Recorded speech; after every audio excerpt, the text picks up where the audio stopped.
Por isso, a campanha Setembro Amarelo é importantíssima. E para trazer mais luz para esse assunto e auxílio para quem precisa, eu vou te pedir duas coisas. Uma, se você lembra de alguém que esteja precisando ouvir sobre esse assunto, já manda mensagem agora. Pega seu WhatsApp e já dispara. Fala, coloca na Rede Vida já, tá bom?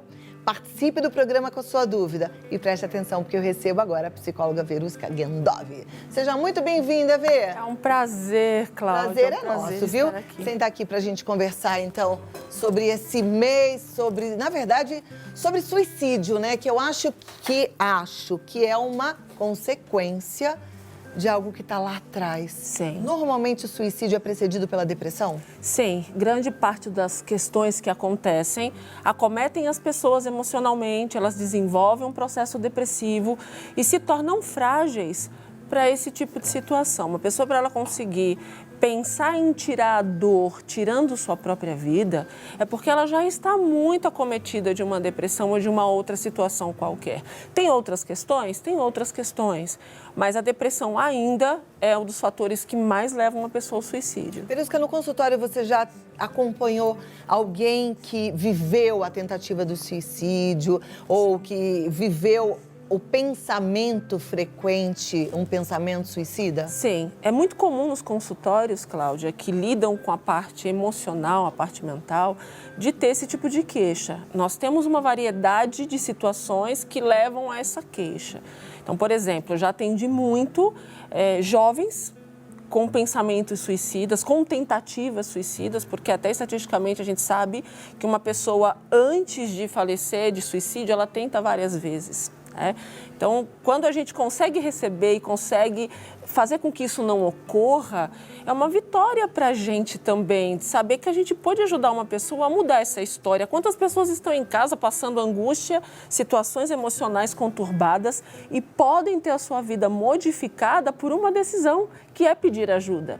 Então, eu já vi jovens, já vi pessoas de todas as idades, mas hoje em dia, sabendo que grande parte dos suicídios acontecem com jovens, nos preocupa demais como é que vai ser o futuro das nações se os jovens estão numa proporção tão grande dessa tirando suas vidas. Então, infelizmente, a gente tem visto. Uma das coisas que também vale a pena dizer aqui, Cláudia, porque tem muita gente que diz, não, isso nunca vai acontecer na minha casa, isso nunca vai acontecer na minha família. Todo mundo pode estar sujeito a um adoecimento. A gente só precisa estar atento para saber prevenir. Então, por exemplo, eu já atendi muita gente que, por conta do uso de uma medicação, o efeito colateral da medicação interrompeu a produção de serotonina e, por conta dessa queda de química, a pessoa tentou suicídio. Então, já vi pessoas com baixa de vitamina D, Cláudia, muito graves, pessoas que estão com volume de vitamina D muito rebaixados e, por conta disso, não produzir serotonina e, por isso, tentativas de suicídio. Olha que impressionante, né? Como as coisas são todas relacionadas, a gente tem que ficar muito atento. E tem aquelas pessoas que trazem comorbidades psíquicas, né? Sim. O mais comum são os processos de depressão, síndrome do pânico.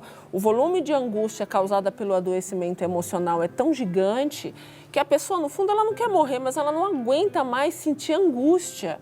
As pessoas acordam sentindo angústia e vão dormir sentindo angústia e não sabem o que fazer para tirar essa dor do peito. Imagina, Cláudia, a sensação é de sufocamento. Essa musculatura peitoral, ela contrai por conta da tensão emocional e ela comprime a respiração. Então, a pessoa, ela sente como se ela estivesse sendo sufocada. E uma pessoa que está muito tempo apresentando esses sintomas, chega uma hora que ela começa a se perder nos pensamentos e ela não quer mais sentir essa dor. Por isso, muitas vezes, pensa ou tenta o suicídio. Se essas pessoas soubessem que tem tratamentos, que tem formas de resolver isso, é só identificar o que está causando tudo isso. Poxa, muita gente não se permitiria isso, Cláudia. Por isso, a importância dessa campanha, de você falar sobre isso, porque ainda é um tabu. As pessoas têm medo de falar de suicídio. Perfeito. Você acredita que uma pessoa, talvez hoje a gente tenha alguém vivendo esse drama, essa angústia. Sim. A partir do momento que ela procura um bom profissional, ela já começa a enxergar a luz no fim do túnel? Exatamente, porque o que causa depressão? Várias questões. Quando ela busca um profissional, seja um psiquiatra, um psicólogo, um especialista na área mental, ele vai tentar rastrear o que é que está causando desgaste a ponto da pessoa conscientemente não apresentar condições de ver saída. Esse é o ponto. Todas as pessoas apresentam uma queixa e um especialista consegue identificar qual é a queixa e tratar. Eu mesma já vi tanta gente com essas queixas, Cláudia, e na hora que você detecta, acabou. Porque você detectou o que é que está disparando tudo isso, quais são os gatilhos, é trauma, é um problema químico, é um problema hormonal, é uma doença. Por exemplo, a gente já sabe, estatisticamente, que tem umas pessoas que tratam câncer. E o câncer, até pelo tratamento, muitas vezes muito pesado, com químio, com rádio, cria desgastes emocionais. E muita gente, por conta desses desgastes, pensa em suicídio. E, na verdade, se ela tratasse isso paralelo ao processo do câncer, isso não aconteceria. Por isso que é importante ter uma equipe multidisciplinar no tratamento do câncer. Exatamente. Um apoio psicológico, psiquiátrico, joia. Eu quero voltar daqui a pouquinho para a gente falar um pouco mais de jovens. Tem muitas mães, muitas avós preocupadas com seus filhos, né? E aí eu queria que a gente falasse quais são esses sinais de alerta aí para a turma que está em casa, tá bom? Você que está em casa, participe do programa. Quero a sua pergunta, quero a sua história, quero a sua colocação, quero até o seu coração aberto aqui, tá bom? Verusca, existe algum ponto em comum em relação aos jovens? A gente tem até conversado muito, eu, os meus amigos, né? Que antigamente a gente, não sei se era a gente que não prestava atenção, se não era noticiado, mas assim, a gente não lembra de amigos na nossa juventude que tentavam suicídio. Hoje em dia a gente vê que isso está muito frequente, né? Jovens que se cortam, que tentam tirar sua própria vida. Sim. Qual é o ponto comum? Tem alguma doença em comum? Antigamente, os jovens tinham mais resiliência, eles tinham mais estrutura emocional para lidar com frustrações, para lidar com decepções. Por conta das mudanças sociais que nós tivemos de anos para cá, nós temos famílias hoje muito mais desestruturadas do que nós tínhamos antes, nós temos muito mais históricos de traumas por falta dessas referências convivendo junto. Imagina, Cláudia, antigamente os pais sentavam à mesa para almoçar com seus filhos, para jantar com seus filhos, conversavam, perguntavam sobre o dia. Hoje, os jovens ficam grande parte do tempo com seus computadores, com amigos virtuais que não conhecem nem presencialmente. E isso faz com que se tenha uma falta muito grande de referencial. Não é uma culpa de ninguém, é uma consequência da modernidade muitas vezes. Esses pais hoje, por amor a esses filhos, trabalham demais, Cláudia, para oferecer o melhor. Mas esses filhos estão sentindo uma lacuna na presença, uma lacuna de sentimento, uma lacuna de alguém olhar nos olhos e dizer: meu filho, eu amo você. O filho precisa ouvir isso, do mesmo jeito que os pais também precisam ouvir. E às vezes é um eu amo você e é por isso que eu vou te falar não. Exatamente. Né? A gente tem muita dificuldade de falar não. Ontem mesmo eu falava pro meu marido: nossa, como é difícil falar não. Como... assim, me pega ainda, sabe? Por Sim. mais que eu treine isso. Por quê? Porque o pouco que às vezes na correria, porque tudo é muito corrido para todo mundo, Cláudia. E aí o pouco de tempo que a gente tem, o filho pede uma coisa, a gente se sente preso a dizer não, porque as correrias do dia a dia, as questões todas já tiram essa presença. Eu vou dizer não a mais um pedido. E ao mesmo tempo, esse não, ele faz parte do processo de desenvolvimento mental. Uma pessoa, para se desenvolver mentalmente, ela precisa ouvir não. Você sabe que até a Bíblia diz que é sim, sim, não, não. Não, não. Não dá para ter meio termo. Por quê? Porque essas duas estruturas formam a nossa forma de criar racionalidade, de se fortalecer frente às crises, às situações difíceis que ocorrem. Quando a gente diz sim para tudo, a gente não trabalha esse não. E aí esse jovem, ele fica fragilizado. Ele não sabe lidar com a frustração importante que esse não traz, com esse ressignificar a decepção. Então, hoje o jovem, ele fica sensível. Qualquer coisa contrária àquilo que ele acredita, ele entra num processo depressivo. Se ele não se sente aceito, se ele se sente rejeitado, ele se sente muito mais fragilizado do que o jovem de antigamente, e nem tão antigamente assim. Né? A gente vive aí um boom da tecnologia de uns anos para cá. Essa tecnologia, ela também proporciona um desgaste emocional maior do que nós tínhamos, como nós tínhamos presença, nós tínhamos pessoas ali muitas vezes ensinando presencialmente, entendendo as dúvidas individuais, a gente tinha esse suporte. Hoje em dia, como tudo é muito padronizado virtualmente, foi feito de uma forma muito padronizada e nem todo mundo se encaixa na padronização que existe. Então, tem tudo isso. Claro que a tecnologia tem suas vantagens, mas também a gente precisa colocar que tem os seus diferenciais. Eu já acho que tem mais desvantagens do que vantagens. E você? Responde aí no chat, participa. Eu tenho sentido tantas desvantagens na tecnologia, a gente está tão refém disso tudo, né? E é uma grande pena. Sabe que agora, nesse período de pandemia, uma queixa que eu recebi muito em consultório, as pessoas desaprenderam o pouco de afeto que elas tinham. Porque, quer queira, quer não, nós tínhamos o abraço, Sim. Nós tínhamos o toque, nós tínhamos o carinho, e tudo isso, por conta do que aconteceu no mundo, foi distanciado. A gente teve que aprender a viver distante de quem a gente ama, a gente teve que aprender que abraço é ruim, é perigoso, a gente teve que aprender que tocar a mão de uma pessoa é complicado por conta da pandemia e das questões sanitárias, e a gente teve que aprender a viver distante daqueles que a gente ama.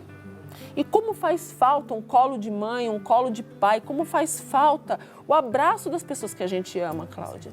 Isso fez muita falta. Então, a tecnologia tentou manter o mundo interligado, mas é uma ligação sem contato, é uma ligação apenas virtual. Bom, Verusca, eu abri espaço para a turma participar, para a turma perguntar, então eu vou liberar a produção para organizar, para a gente voltar já para atender aí essas expectativas. E eu também queria que depois você desse umas dicas para a gente de como é que a gente lida com alguém que esteja com sintomas, né, de pensamentos suicidas, tá bom? Perfeito. Eu volto já já. Okay. Se você ainda não compartilhou, tá na hora, 11 9 50 45 18 40 ou através do nosso chat. Verusca, vamos começar dessa parte. Quando a gente percebe que um amigo, um filho, um colega de trabalho, um parente próximo ou distante está deprimido ou está com pensamentos suicidas, qual é a nossa melhor atitude? A primeira coisa que a gente precisa rever é o quanto nós estamos vinculados com as pessoas que nós amamos. Porque muitas vezes os discursos, Cláudia, são de que as pessoas estão doentes e não foram percebidas. Grande parte da dor dos parentes, quando passam por uma situação como essa, é tentar entender o porquê, se ele parecia bem. Ou seja, as pessoas que estão passando por um momento difícil, muitas vezes elas disfarçam.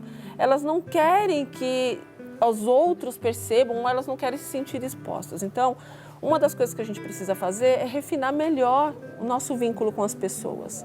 Observar mais, olhar mais no olho, sentir mais. Quando nós temos um vínculo melhor com as pessoas, a gente sente no ar quando alguma coisa está estranha.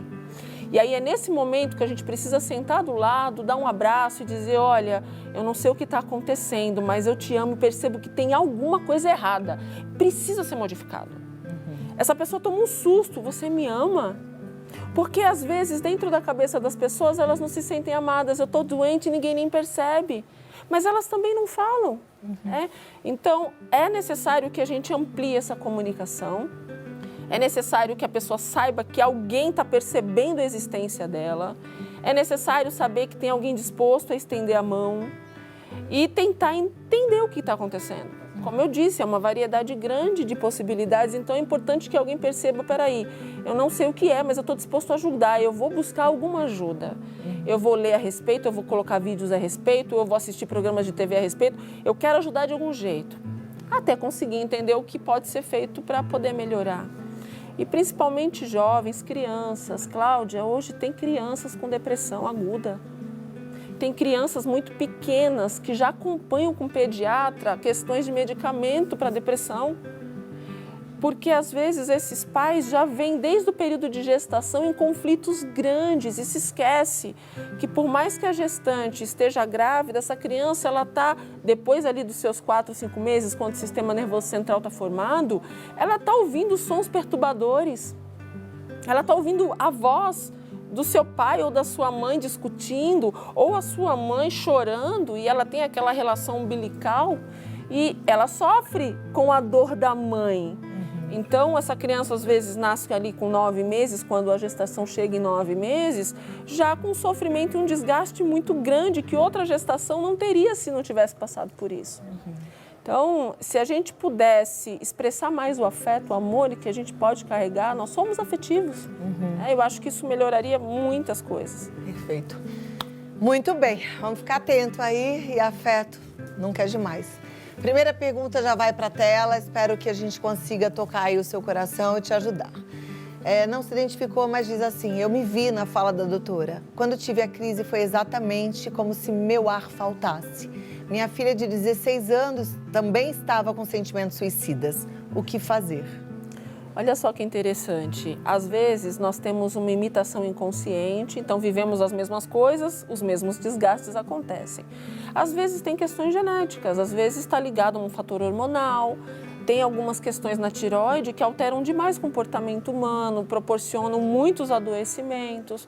A gente sabe que os hormônios eles têm a quantidade certinha no nosso corpo e quando alguma coisa está errada, nós sentimos o impacto disso. Mas eu vou dizer uma coisa para você que mandou essa pergunta. Para tudo, quando a gente busca ajuda, tem jeito. O que não dá é deixar que isso aconteça. Mas você pode fazer uma verificação. Você tem tomado sol? Está com as vitaminas em dia? Está com os sais minerais em dia? Como é que está a sua rotina? Está fazendo atividade física? Que é tão importante para a liberação também de substâncias no nosso corpo. Você tem passado muito estresse? Está muito aborrecido e não consegue resolver? Será que não é isso que está te desgastando? Ou começou a tomar alguma medicação nova e percebeu que depois disso é que está apresentando alguns sintomas? Procure a ajuda do seu médico. Às vezes é só uma troca de medicação e tudo se resolve. Falando em troca de medicação, gente, a gente hoje está falando de psicologia, não de psiquiatria, né? E normalmente quem passa medicação é o psiquiatra, mas precisa ter um ajuste muito fino. E as pessoas muitas vezes desistem, né? Falar, comecei a tomar o remédio, não senti efeito. O remédio psiquiátrico realmente às vezes demora de 15 a 30 dias para começar a fazer efeito. E de repente não é aquele remédio, tem que trocar. Então, assim, tenha sempre um retorno, tem que ser uma via de duas mãos. E vale a pena insistir no tratamento, sim. Mas não é só isso, não é só o psiquiatra com remédio. Tem que fazer terapia. É importante você colocar para fora seus sentimentos. Tem que fazer exercício físico. É importante estimular essa produção hormonal também. Precisa fazer exercício aeróbico, pelo menos 5 vezes por semana, tá? Vamos voltar aqui para a pergunta. Olha, que essa também precisa de ajuda. Comecei com uma psicóloga. Estou na 2ª consulta, mas vou desistir.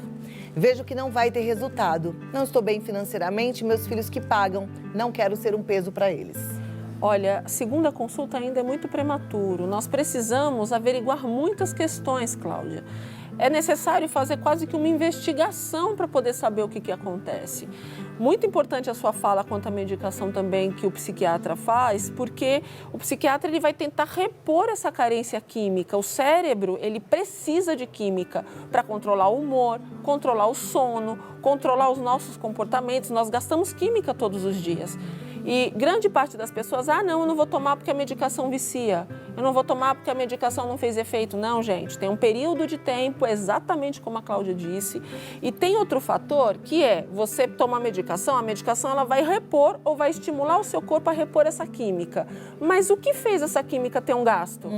Concorda que se eu tomo a medicação eu vou repor, mas se eu não descobrir por que eu estou perdendo essa química ou não estou produzindo essa química, concorda que quando essa medicação precisar ser retirada eu vou voltar a ter crise? Sim. Então precisa de 2 movimentos, a reposição, que muitas vezes a pessoa apresenta um movimento muito de carência aguda mesmo química, então tem que repor para a sobrevivência mental, mas também tem que descobrir a causa. E muitas vezes não se descobre em 2 sessões, porque a pessoa viveu uma história. E a gente precisa descobrir nas histórias que ela carrega em toda a sua experiência de vida, qual houve um desgaste. Foi decepção? Foi traição? Foi uma tristeza aguda? Foi uma alergia? Foi um problema orgânico qualquer? Um profissional habilitado, treinado, ele identifica e vai buscar um encaminhamento para essa solução. Mas a pessoa precisa entender que é um processo. Perfeito. E não é muito rápido. Imagina uma história de traumas que as pessoas muitas vezes vivem, de decepções com famílias desestruturadas, e que até ela entender que aquilo causou um efeito, leva um tempo. É muito difícil para uma pessoa que chega num primeiro momento ali, para uma primeira sessão de terapia, e você já bombardear essa pessoa com algumas coisas. Você tem que preparar, aí você vai sentindo o caminho dessas respostas até você conseguir aprofundar onde realmente está o problema, estruturando essa pessoa para aprender a lidar e tratar aquilo. Então, tem pessoas que a gente não pode chegar de cara e já dizer, opa, peraí, eu já entendi o que está acontecendo, porque você tem que preparar essa pessoa. Às vezes, ela tem a queixa, mas ela não está preparada para entender que foi aquilo que causou tudo isso. Então, o profissional, ele vai trabalhar essa estrutura de inteligência emocional para que a pessoa consiga estar preparada para trabalhar aquilo e realmente resolver a situação. E sabe o que é interessante? A telespectadora falou, né? Não quero ser um peso para os meus filhos. Eu fico no lugar dos filhos nesse momento e penso assim, gente, seria o maior prazer poder ajudar meus pais, ajudar minha mãe, né? E peso é a gente perder alguém que a gente ama tanto. Então, permaneça, mantenha-se firme. Sabe uma coisa legal, Cláudia? Você que é mãe, você carregou por meses na sua barriga, você tratou dor de ouvido dessa criança quando nasceu, dor de barriga quando nasceu, deu medicamento, você sentiu que aquele choro era de dor de ouvido, aquele outro era de fome. E você, muitas vezes, passa por uma vida preocupado com seus filhos. Por que não oferecer esse momento onde o filho também pode cuidar desse pai e dizer, pai, mãe, eu te amo, muito obrigada. Agora eu quero cuidar de você, assim como você cuidou de mim quando eu era pequena. Tem que saber receber também. Exato. Volto já já. Verusca, temos mais perguntas. Obrigada pela sua participação. É muito bom saber que você tá aí, de alguma forma a gente tá te ajudando, tá? Participe mesmo. E aqui, ó, de volta, temos mais perguntas, Verusca. É bom que a turma tá participando. E é interessante porque nós somos todos muito parecidos, né? Então, falar para um é a mesma coisa do que falar para todos. Sim. Aqui, olha, essa telespectadora não se identificou e ela diz assim, meus 2 filhos tentaram suicídio. Graças a Deus não aconteceu o pior, mas é muito difícil lidar com a situação, principalmente com a discriminação da sociedade. Você sabe que tem muitos jovens que passam bullying na escola e passam bullying com os seus amigos, não se sentem fazendo parte do grupo, se sentem rejeitados. Uma parte dos jovens, Cláudia, por se sentir rejeitado por aqueles que têm a mesma idade, por não se sentir fazendo parte do grupo, muitas vezes acabam se perdendo também nesse sentido. Não conseguem lidar com essa frustração, não conseguem lidar com essa chateação. E muitas vezes irmãos sentem isso juntos também, né? Por ter o mesmo perfil, por apresentar as mesmas questões. Mas a gente também não pode descartar que alguns fatores genéticos, já que os 2 passaram por isso, será que os 2 não foram acometidos da mesma motivação? Será que não tem o mesmo ponto que está causando esse desgaste nos 2? É bom fazer uma investigação, então, né? Agora, pelo que eu entendi, ela está dizendo que tem um preconceito da sociedade porque os amigos, provavelmente, a família, sabem que os meninos tentaram suicídio. Como é que uma mãe lida com isso? Como é um tema muito complexo, Cláudia, muita gente tem nele um tabu. Então, nossa, é como se fosse contagioso, né? Aqueles tentaram, então eu não quero os meus filhos sendo amigo daqueles. Sendo que, na verdade, a grande resposta é o amor, é essa aproximação, é o se sentir amado, o se sentir aceito. Para um pai, para uma mãe lidar com isso, precisa conversar com esse filho. Olha, as pessoas são diferentes, nem sempre elas estão preparadas para receber amor, nem sempre elas estão preparadas para receber o diferente. Cada um tem o seu jeito de ser, tem a sua personalidade, tem a sua forma de lidar com o mundo. E às vezes o mundo quer deixar todo mundo muito quadradinho, fazendo parte de um grupo onde todos são iguais, sendo que nós não somos iguais. Não adianta tentar fazer com que todos tenham essa personalidade grupal, porque nós somos indivíduos únicos. Na verdade, esse preconceito que ela está sentindo é o desafio dela. Todos nós temos os nossos, cada um tem um tipo de desafio, né? Valorizar esses pontos diferentes nos filhos e mostrar que eles têm muito mais do que eles imaginam vai ajudar bastante para que eles consigam perceber que eles são indivíduos personalizados e diferenciados. E isso, ao invés de ser uma desvantagem, é uma grande vantagem. Porque num mundo de tantos iguais, por que não ser diferente e valorizar isso? Maravilha. A Shirley Souza Lima, de Araranguá, Santa Catarina, ela fala assim, meu marido se enforcou. É perigoso alguém da família fazer o mesmo? Olha, muito provavelmente esse homem já vinha com algum processo de depressão. Tem algumas estatísticas que dizem que homens tentam mais do que mulheres.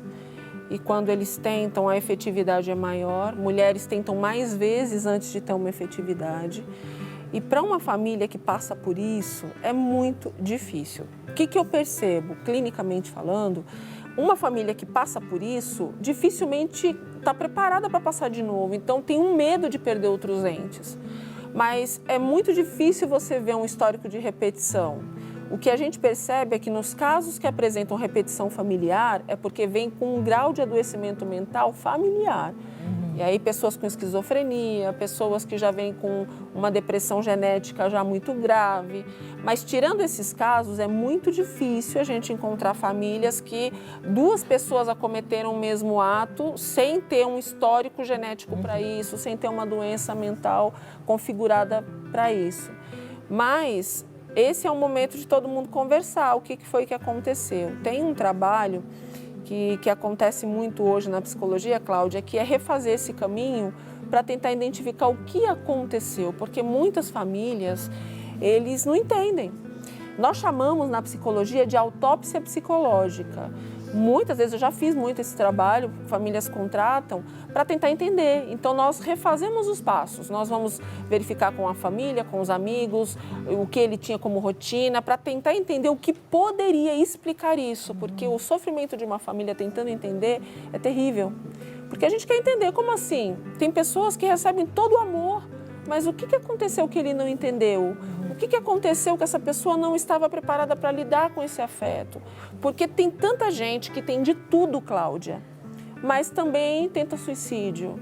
Às vezes tem de tudo, mas está doente e ninguém percebeu. Às vezes tem de tudo, mas a pessoa vem de um histórico e ninguém se deu conta. Então, para a gente mudar essa história, precisa averiguar tudo isso. Vamos ficar atento, né? E olha, na dúvida, peça ajuda. Na dúvida, chegue próximo de quem você está achando que não está bem e ofereça o seu amor verdadeiro, que é isso que faz diferença. Doutora Veruska Agendov, ela está no DRA Veruska, no YouTube. Entra lá que tem bastante vídeo interessante. O WhatsApp dela já salva aí ao 11 98249 0073 e siga no Instagram, DRA Veruska, com K, tá bom? E olha, existe um serviço gratuito que a gente precisa aproveitar, porque ele realmente é eficiente, que é o CVV, Centro de Valorização à Vida. Você pode entrar no site cvv.org.br ou ligar 188. Esse é um número para todo mundo ter na mente. Você que está aí em processo de depressão, 188. Ligue. Muito obrigada, Veruska. Que quero até agradecer, a próxima. E é uma honra poder estar aqui e poder dizer que a vida, ela é um presente divino, Cláudia. Ela é um sopro divino e nós precisamos valorizar isso. Vamos amar, vamos expressar mais amor. Eu tenho certeza que o amor, ele vence tantas barreiras, ele vence tantas coisas. Com certeza. E as pessoas podem mudar uma rota inteirinha só porque ouviram eu te amo. Maravilha. Obrigada. Eu agradeço. Eu te amo, sabia? Eu te amo. Presta atenção. Amo mesmo. Se cuida, se valoriza, tá bom?